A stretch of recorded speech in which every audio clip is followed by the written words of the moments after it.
Magandang gabi po sa inyong lahat. Ito po ang inyong lingkod, Pastor Orly Leal. At ngayon po ay August 26, 2020. At sa ganap na ikapito ng gabi, tayo po ay nagkakaisa at nagsama-sama sa ating pong gawain na kung saan ay atin pong isinasagawa ang sama-samang panalanginan. At kung tawagin nga po natin ito sa ating pong mga kinagawian ng mga nakaraang mga buwan ay midweek service.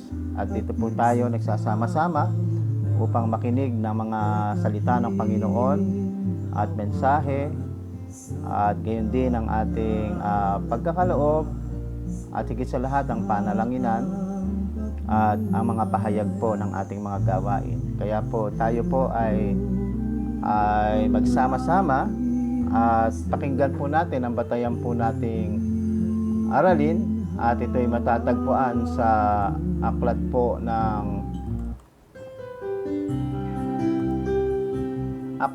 ng Roma, talataang 12, 1 hanggang 8, mula po sa Magandang Balita Biblia.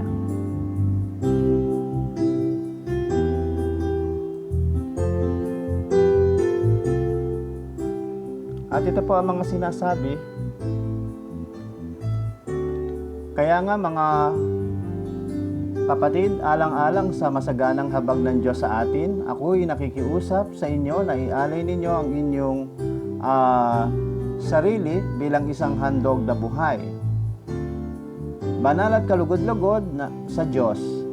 Ito ang karapat-dapat na pagsamba ninyo sa Diyos. Huwag kayong makiayon sa takbo ng mundong ito. Sa halip, hayaan ninyong baguhin ng Diyos ang inyong pag-iisip upang maunawaan ninyo ang kanyang kalooban. Sa gayon, magagawa ninyo kung ano ang mabuti, kalugod-lugod at ganap na kalooban ng Diyos. Dahil sa kagandahang loob ng Diyos sa akin, sinasabi ko sa bawat isa sa inyo, huwag ninyong pahalagahan ang inyong sarili ng higit sa nararapat. Sa halip, pakaisipin ninyong mabuti ang tunay ninyong katayuan ayon sa sukat ng pananampalatayang pinagkaloob ng Diyos sa bawat isa sa inyo. Kung paanong ang katawan ay binubuo ng maraming bahagi at magkakaiba ang gawain ng mga ito. Gayon din naman kahit na tayo marami, nabubuo tayo sa iisang katawan ni Kristo.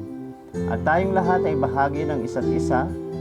Tumanggap tayo ng iba't ibang kaloob ayon sa kagandahang loob ng Diyos. Kaya gamitin natin ang mga kaloob na yan. Kung ang ating kaloob ay pagsasalita ng pahayag mula sa Diyos, magpahayag tayo ayon sa sukat ng ating pananampalataya. Kung paglilingkod ang ating kaloob, maglingkod tayo. Magturo ang tumanggap ng kaloob ng pagtuturo. Magpalakas ng loob ang may kaloob ng pagpapalakas ng loob. Kung pagbibigay ang inyong kaloob, magbigay kayo ng buong puso. Kung pamumuno naman, mamuno kayo ng buong sikap.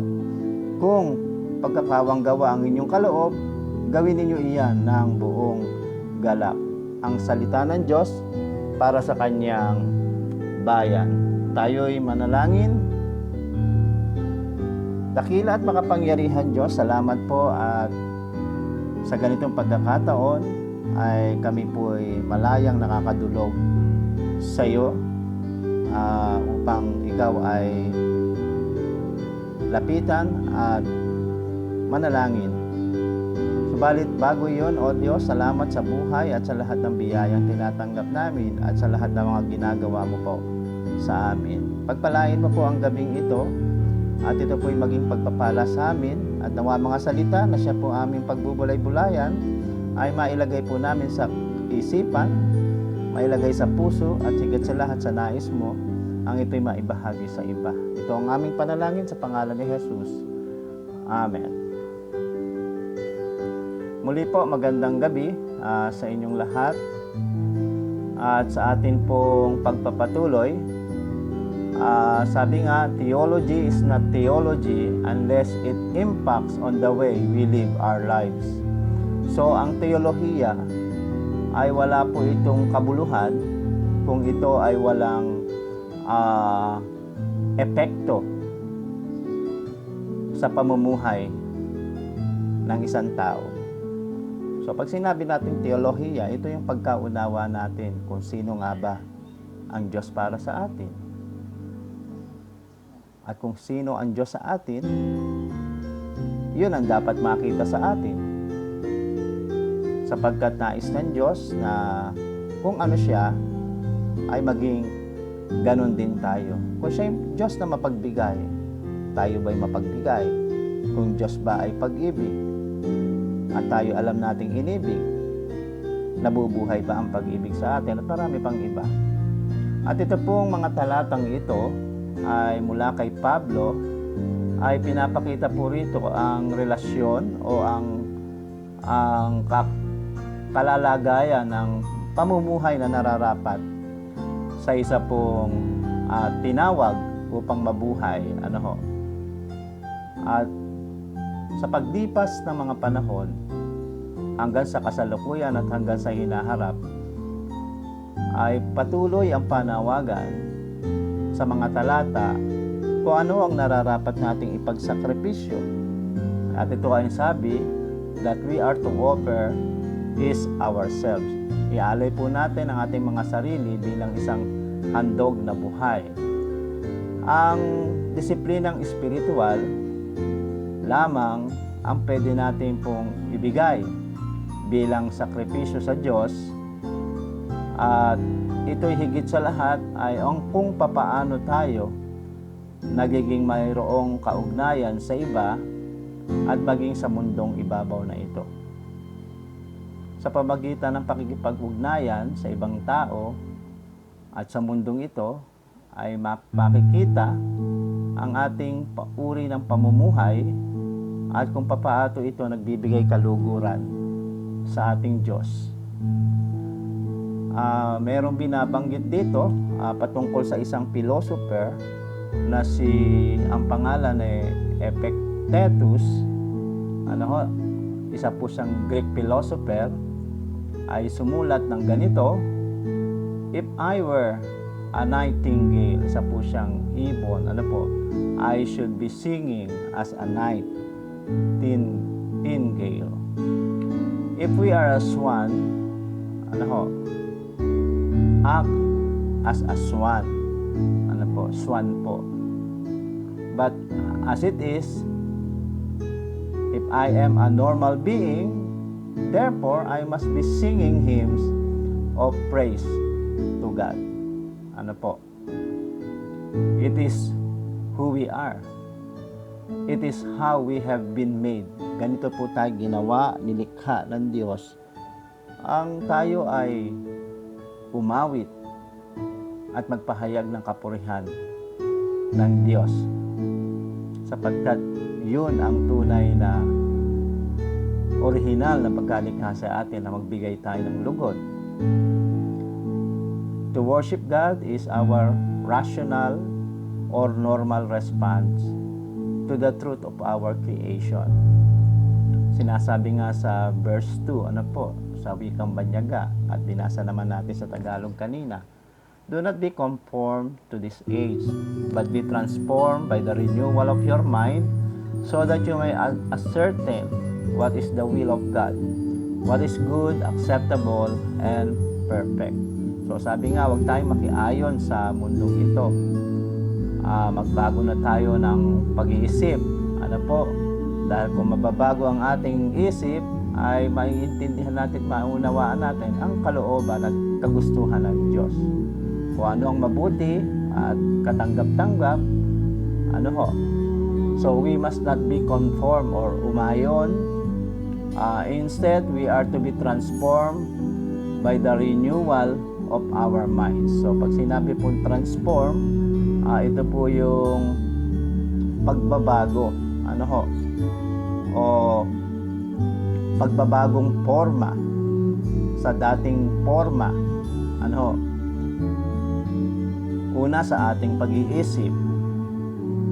Ang transformation and renewal suggests continuity with the old, and renewal suggests discontinuity. Ito po yung hindi nating pagpapatuloy doon po sa dati nating nakagawian, at dahil hindi na nga tayo gumagawa nung dati nating nakagawian, tayo po ay nasa transformation at tayo po ay patungo din sa renewal.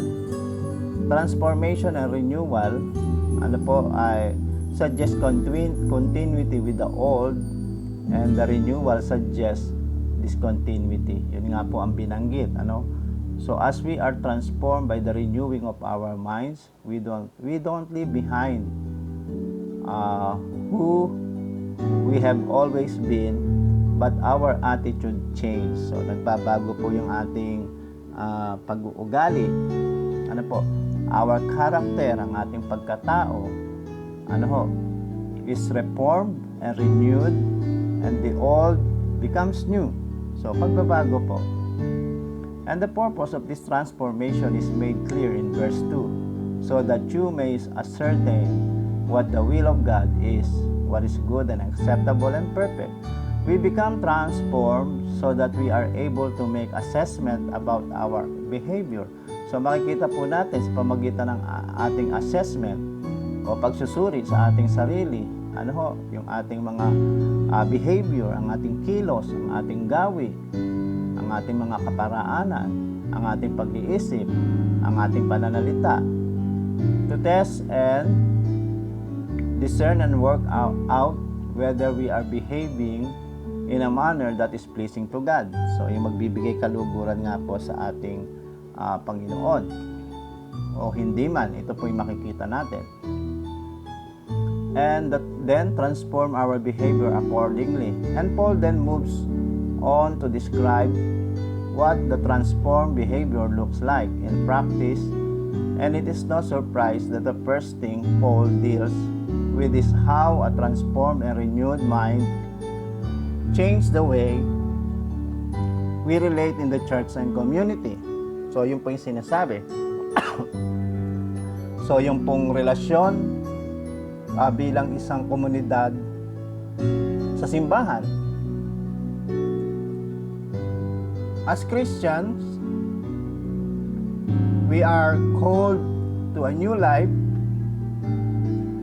in community with each other. So yung pakikipag-ugnayan nga po sa komunidad na mga mananampalataya. We cannot live out the Christian life without being rooted in the church. We are to be rooted in the life of the church. Kailangan po ay tayo'y nakaugat, ano ho, doon sa buhay ng isang iglesia, the life of the body of Christ, and find our true identity in that community.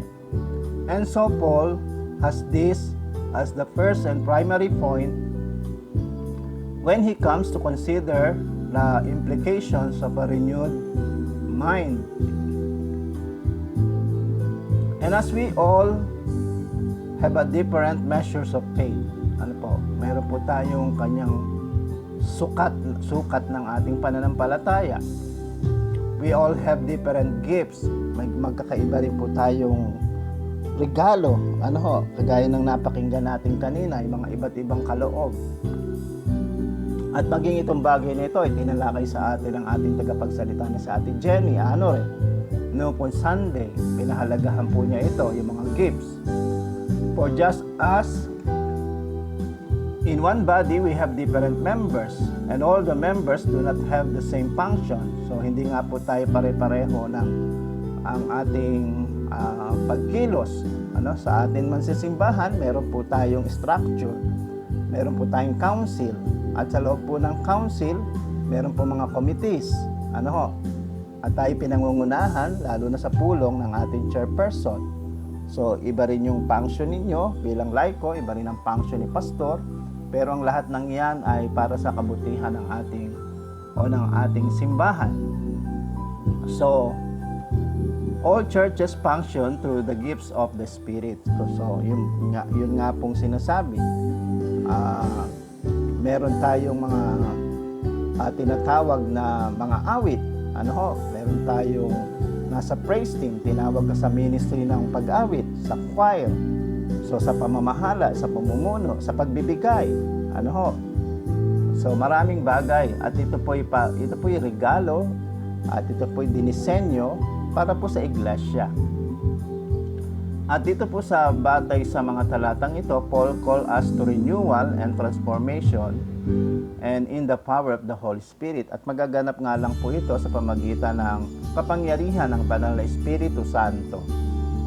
Tayo naniniwala na ang Diyos ay nagpapatuloy sa ginagawang pagbabago sa bawat isa sa atin. Si Paul ay nananawagan sa atin na tayo huwag magpatuloy o umayon sa kasalukuyan. At ano ba ang kasalukuyan? Marami pong bagay sa kasalukuyan na nagiging dahilan po ng ating pagkalayo at hindi pagbibigay ng oras at panahon na kung saan ito po ang pangunahin natin. So, kaya kung mababago ang ating isipan, ay kasama po yung pagbabago nito sa ating mga gawi. Let's do all we can to move forward together as the body of Christ. So bilang katawan tayo at bahagi ng katawan ni Kristo, sa hinaharap na ang Diyos ay patuloy na sumaatin habang tayo'y lumalago. So nais ko nga pong pamagatan ng mga talatang ito, renewed and be transformed.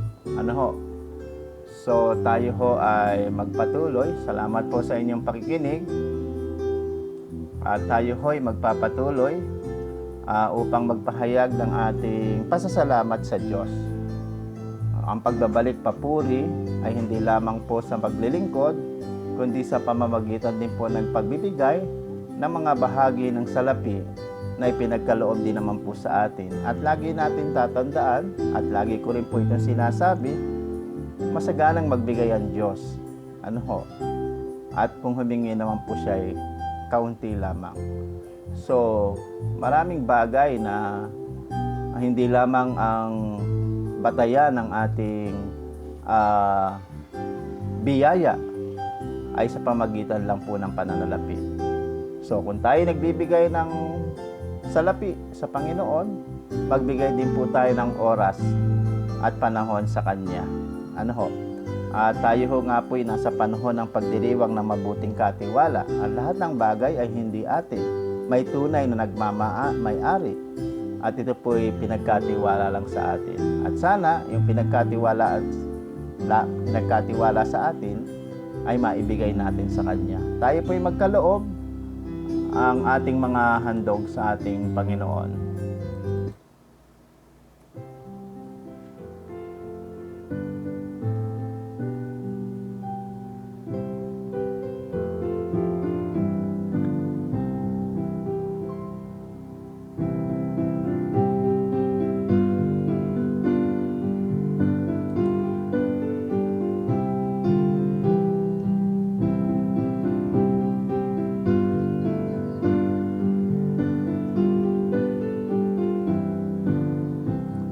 O makapangyarihan Diyos, narito po ang aming mga salapi, ang aming mga handog, mula sa aming mga ikapu, pag-ibig, pangako at pasasalamat. Ibinabalik po namin ito sa inyo ng may papuri, at nawa ang mga salaping ito ay patuloy na magamit sa iyong ministeryo, paglilingkod sa loob at sa labas ng simbahan. Basbasan mo po ito kasama ng mga kamay na nagkaloob, at kayo po ang magbalik nito, O Diyos, ng higit pa sa kanilang mga inaasahan. Ito ang aming panalangin sa pangalan ni Jesus. Amen.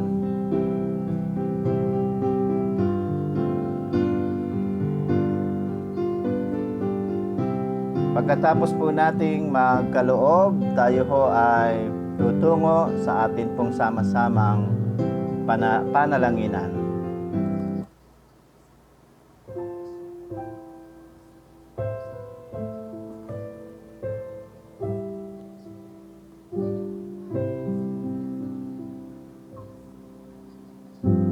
Mga kapatid, halos 5 buwan na po ang patuloy na nagaganap, nangyayari sa ating bansa, hindi lamang sa Pilipinas, kundi maging sa iba't ibang bahagi ng bansa. Kaya nga po ito tinawag na pandemya at hindi epidemya. Kasi ang epidemya sa isang maliit na lugar lang, pero ito'y malawak, kaya pandemic po ang tawag. Ngunit, huwag natin hayaan sa pamagitan nito, ang gawain at relasyon natin sa isa't isa ay patigilin, pahintuin ng umiiral na pandemya. Patuloy tayong lumapit sa Diyos at patuloy na makiusap tayong malagpasan na natin ito. At atin ay panalangin ang mga may karamdaman na nakaugnay sa COVID-19. Hindi lamang yon, ang mga may karamdaman sa iba't ibang may sakit, maging sa ating kapatiran at kakilala, idulog natin sila sa Diyos. Gayon din ang mga manggagamot, mga doktor, nurse, crew, and staff, na alam naman natin na sila ay dumadaing na rin, ay sila ay protektahan at bigyan ng lakas ng loob, at sila ay pasalamatan din natin sa Diyos sapagkat sila ay talagang nasa close contact. Ang bansa, ang kalalagayang ekonomiya, ang mga pinunot mamamayan, at higit sa lahat ang resources ng bawat tao upang siya may pambili ng kanyang makakain, at gayon din ang mga lahat. Dalangin natin na walang magutom, may pagkain sa hapag, at nawa ang mga mayroong higit ay magkaroon po ng puso na mapagmalasakit at mapagbigay. At alam natin yan ang kagustuhan ng Panginoon. Iniisip din natin po ang iba, hindi lamang po ang ating mga sarili. So lumapit tayo sa Diyos, ilapit natin ang ating mga mahal sa buhay, ang ating mga kakilala, kung ano ang alam nating kailangan nila, ilapit natin sa Diyos. Ang mga kailangan natin sa araw-araw, ang proteksyon natin laban sa COVID-19, gayon din ang lakas sa panahon ng kahinaan, ay hingin natin sa Diyos yan. Ang mga mahal natin sa buhay na nasa ibayong dagat, kailangan po natin silang ipanalangin, sapagkat malaki ang nagagawa ng panalangin. Ipanalangin din natin ang ating mga mahal sa buhay na nasa ibayong bayan, at lahat ng mga isipan natin kailangan natin para sa iba at para sa ating sarili ay idulog natin sa makapangyarihan Diyos na ito. Tayo manalangin.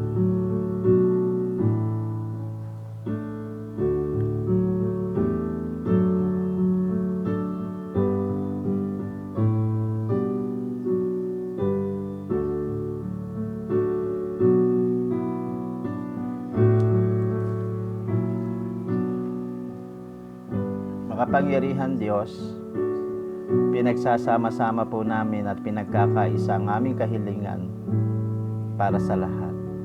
Tulungan kami, abutin kami sa panahon at pagkakataong ito. Ikaw lamang po, O Diyos, ang aming inaasahan, sapagkat naniniwala kami sa iyong kapangyarihan. Walang imposible po sa inyo. Dinggin niyo po't pakinggan ang aming panalangin sa pangalan ni Jesus. Amen.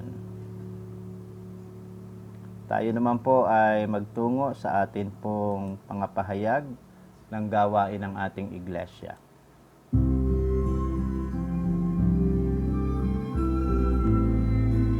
Salamat po sa nakinig ng salita at sa mga mensahe, gayon din sa nagbigay at nakiisa sa panalangin ito. At ngayon naman po tayo makinig sa mga gawain ng ating simbahan. Ang patuloy na pakiusap po, mga kapatid, ang tayo'y manalangin bago mag-almusal, magtanghali at maghapunan, bago matulog at pagkagising. Napakahalaga po nito para sa atin. Gayon din ang gawain nga po ng online service natin na tuwing Miyerkules, ikapito ng gabi. At ang ating worship service, maraming bagay na may pagbabagong biglaan, kaya po tayo ay patuloy na tumunghay o sumubaybay. Buksan po natin ang ating mga Suba UMC page, gayon din ang ating Suba UMC group chat. Andiyan po kasi ang mga balita natin. Kung may biglaang pagbabago ay diyan po kayo tumingin. At kung kayo naman yung na-late na ng pagpunta sa ating mga group chat, pwede po kayong mag-back read para makita nyo po ang takbo na mga kaganapan, lalo na po sa gawain ng ating simbahan. Ang patuloy pa rin nating panawagan, ang ating pinapangarap na mabili nga po yung ating lote na ito, ay magsama-sama po tayo, magtulong-tulong po tayo, sapagkat anumang maliit pag pinagsama-sama ay malaki. Kaya huwag tayong magsawang magbigay, lalo na po alam natin na nasa panahon lahat po tayo ng kahirapan. Subalit alam naman natin ng Diyos, hindi tayo pababayaan kailanman. So magtiwala lang tayo sa Diyos at patuloy tayong maglingkod sa Kanya. Nais din natin batiin ang mga may kaarawan sa darating po na August 28, si Kylie Yoko, si Ate Virgie Distor, at si Sepir Taiting sa 31. So, happy birthday po sa inyo at maging pagpapala kayo sa pamilya, sa komunidad at sa simbahan. So, muli po mga kapatid, bago tayo maghiwa-hiwalay, tanggapin niyo po ang masaganang biyaya at pagpapala ng makapangyarihan Diyos. Ama, Anak at Espiritu Santo, humayo tayo, taglay ang kanyang pag-ibig, kagalakan, at magpatuloy po tayo. Marami pong salamat. Muli po, ito ang inyong lingkod, Pastor Orly Leal, na bumabati sa inyo ng isang magandang gabi at patuloy tayong magkita-kita sa mga susunod na araw. God bless you all.